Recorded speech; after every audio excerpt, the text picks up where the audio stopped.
오늘도 하나님의 은혜가 우리 모두에게 있기를 축복합니다. 오늘은 누가복음 11장 5절에서 13절까지의 말씀, 나의 기도가 응답받고자 한다면 이라는 제목으로 말씀을 같이 나누겠습니다. 기도는 영적 호흡이라 할 정도로 우리 신앙생활에서 참 중요하죠. 또한 기도는 하나님과 우리를 굳건히 연결해주는 끈입니다. 그 연이 날기 위해서는 어떻게 됩니까? 일단 연줄에 매달려 있어야 됩니다. 바람도 있어야 되지만 일단 연줄이 연에 붙어 있어야 됩니다. 그래야 계속해서 날 수 있습니다. 연줄이 붙어주기 때문에요.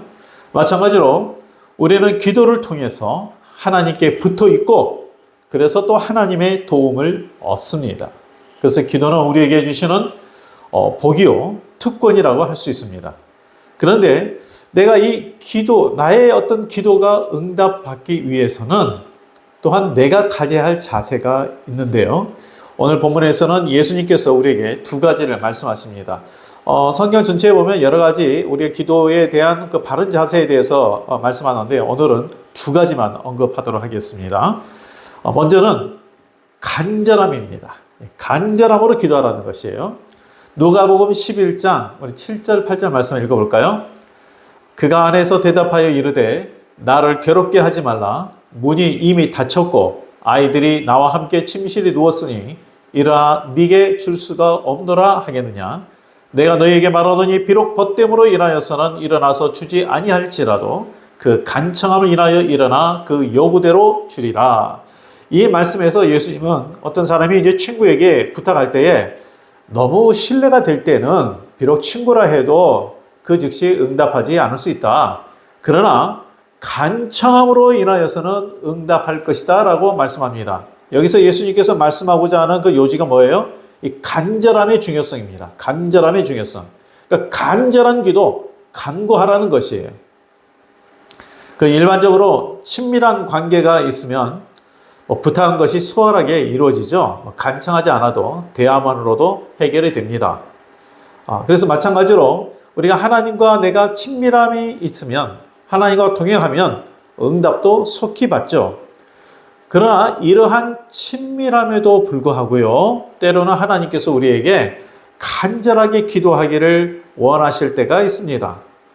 예를 들어서 타인을 위한 기도, 나라를 위한 기도, 그리고 죄를 회개하는 것에 대해서는 애통함으로 간절하게 기도하기를 원하십니다. 그러한 예는 성경에 많이 언급되어 있어요. 자, 모세는 어떤 사람입니까? 하나님과 대면하여 이야기하는 사람이에요. 근데 이 모세가 백성들의 죄를 사해달라고 자신의 목숨을 걸고 기도했지 않습니까? 사무엘은 이스라엘 위해서 온 밤을 지새면서 기도했습니다. 에레미야는 하나님께 돌이키지 않은 백성을 위해 눈물과 통곡으로 기도했습니다. 왜 그렇게 했겠어요? 그들의 간절함이 하나님께서 원하시는 그 간절한 마음, 그걸 알기 때문이에요. 기도함에 있어서는 간절함이 필요합니다. 9절 말씀을 한번 읽어볼까요? 내가 또 너희에게 이르노니 구하라 그리하면 너희에게 주실 것이요 찾으라 그러면 찾아낼 것이요 문을 두드리라 그러면 너희에게 열릴 것이니.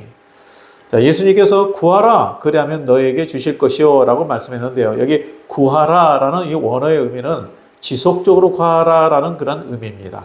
그러니까 갈급한 심정으로 계속 찾는 것을 말하는 것이죠.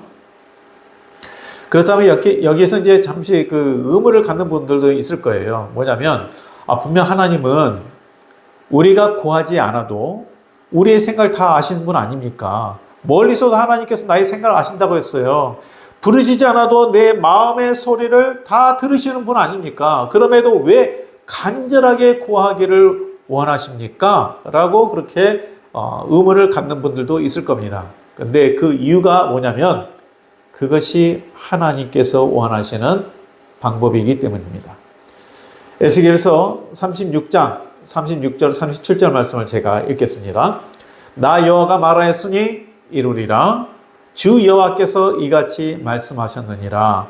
그래도 이스라엘 족속이 이같이 자기들에게 이루어지기를 내게 구하여야 할지라. 이 배경이 어떤 배경이냐면요. 지금 이제 이 에스겔 선지자는 이스라엘이 2차 포로로 끌려간 이후에 이 이제 바벨론 땅 그쪽에 흩어져 있지 않았습니까? 그때의 에스겔 선지자에게 주신 말씀이에요. 그래서 나중에 너희들이 다시 돌아오게 되리라. 그래서 이 예루살렘은 다시 돌아오게 될 거다라고 희망의 말씀을 주시는데, 근데 내 여호와가 말하였으니 그거 이루어질 거다. 그래도 이스라엘 족속 너희들은 이같이 이루어지기를 내게 기도해야 된다라고 말씀한 거예요. 그러니까 하나님이 행하시지만 우리는 뭐 하라고요? 기도하라라고 말씀하신 거예요. 곧 우리에게 간절함이 있기를 원하시는 것이죠. 이 간절함이 얼마나 큰 변화를 일으킵니까? 우리 잘 아시잖아요. 꿈을 현실로 만드는 힘은 사실 뭐 기술이지만 기술 이전에 뭐가 있었어요? 간절함이 있기 때문에 그 기술이 나온 겁니다. 그래서 이 배를 만드는데 연장을 주기보다는 바다에 대한 동경을 심어주라 라는 그런 말이 있습니다. 먼 바다에 가고 싶은 간절함이 배를 만든다는 것이죠. 그러니까 간절함은 이처럼 무한한 힘을 주고 또한 기적을 만들어내기도 합니다. 하나님이 우리가 간절히 구하기를 원하는 데는 바로 이러한 이유가 있는 것이죠. 포기하지 않고 인내하는 자가 되도록, 담대한 자가 되도록, 그리고 우리에게 힘을 주시기 위함입니다. 그리고 그 간절함으로 우리가 간구한 것을 구하지만 그것뿐만 아니라 또한 우리가 간절히 구해야 될 것이 있어요. 그게 뭐냐면 바로 하나님을 간절히 찾아야 합니다. 우리가 하나님을 간절히 찾아야 하는 중요한 이유는 그러한 자에게 모든 상황을 이길 능력을 주신다고 약속하셨기 때문입니다. 역대하 16장 9절 말씀, 여호와의 눈은 온 땅을 두루 감찰하사 전심으로 자기에게 향하는 자를 위하여 능력을 베푸시나니. 자, 하나님께서 온 땅을 두루 찾는 사람이 있어요. 어떤 사람 찾는다고 했어요? 전심으로 하나님께 향하는 자, 그런 자를 찾고 그런 자에게 능력을 베푸신다라고 말씀하셨어요. 우리 성도님들, 간절히 하나님을 찾고 간절히 기도하십시오. 간절한 기도에 힘이 있습니다. 몇 번 해보고 그냥 기도 응답하시면 하고 말라 마십시오. 그런 마음이 아니고 하나님께서 우리의 기도에 반드시 응답하시겠지만 그래도 너희는 내게 기도할지니라 했으니 주님 간절하게 하나님 앞에 기도해야 됩니다. 변화가 일어납니다. 그러면요, 하나님을 전심으로 찾으십시오. 전심으로 찾는 자에게 하나님 능력 베푸신다고 했습니다. 자, 그리고 두 번째는, 자, 간절함과 더불어 두 번째는 뭐냐면 신뢰함입니다. 하나님을 신뢰함으로 구해야 합니다. 이거 쉽게 우리는 믿음의 기도라고 그러죠. 9절 말씀에 문을 두드리라 그러면 열릴 것이니 라고 말씀했는데, 이 말씀 안에는 물론 인내함도 있지만 사실 더 중요한 것은 믿음입니다. 아니, 문이 열리도록 계속 두드릴 수 있는 것은 인내만 가지고 되나요? 사실 문 열어줄 자가 없는데도 계속 두드리는 것은 미련한 짓이죠. 계속 문을 두드리는 것은 문을 열어줄 자가 있다는 것을 알기에 그리고 믿기에 계속해서 두드리는 것이에요. 그래서 기도는 내가 간구하면 들으시고 응답하실 분이 있다는 그것을 믿고 하는 것이죠. 어려운 상황 속에서도 우리가 인내하며 기도하는 것은 하나님 아버지께서 나의 기도에 응답하실 분이라는 그 믿음이 있기 때문에 어떤 상황에서도 기도하는 거 아니겠습니까? 반드시 선하게 응답하심을 믿기 때문에 우리가 믿음으로 기도하는 것이죠. 기도는 믿음으로 하는 것입니다. 그래서 이제 예수님께서 이 13절의 말씀을 보면 악한 아버지와 하나님을 비교하면서까지 말씀하셨어요. 너희가 악할지라도 좋은 것을 자식에게 줄 아는데 하물며 너희 하늘 아버지께서 구하는 자에게 성령을 주시지 않겠느냐라고 말씀하셨어요.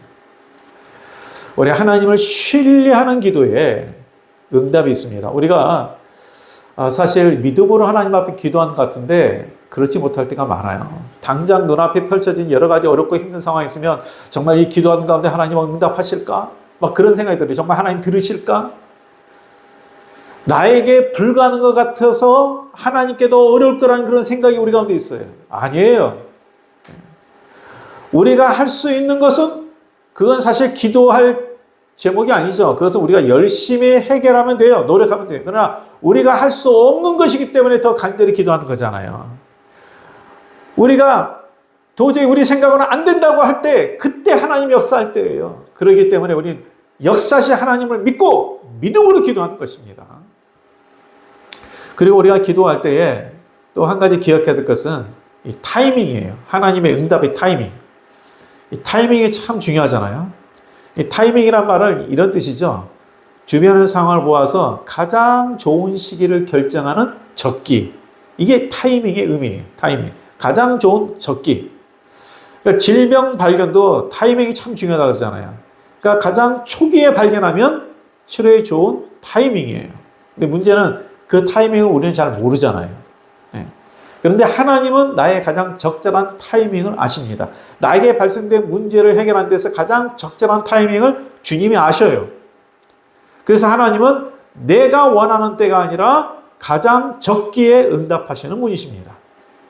때로는 내가 원하는 시기에 응답하지 않은 이유가 있죠. 왜요? 나를 위해서 좋은 적기를 마련하시는데 그것이 교만하지 않도록 응답의 시기를 늦추기도 합니다. 때로는 나의 삶이 나에게 달려있다는 것이 아니라 하나님께 달려있다는 것을 알도록 하기 위해서 응답을 늦추기도 합니다. 그래서 예수님께서 두드리라 그러면 열 것이다 라는 것을 다시 한번 더 정확하게 말하면 두드리라 그리하면 가장 적절한 때에 너에게 열릴 것이다 라고 말씀할 수 있는 것입니다. 우리 성도님들, 오늘의 말씀에 주님께서 말씀하신 대로 간절함으로 기도하십시오. 간구함에 하나님께서 우리의 이 기도를 들으시고 응답하실 것입니다. 그리고 또 기도할 때 뭐라 그랬어요? 간구함과 더불어서 믿음으로 기도하라고 했습니다. 살아계신 하나님께서 우리의 기도를 들으시고 가장 적절한 때에 응답하실 것이라는 그 믿음을 갖고 기도하십시오. 우리 아버지 되시고 자녀를 불쌍히 여기시는 그 아버지의 성품을 믿고 기도하십시오.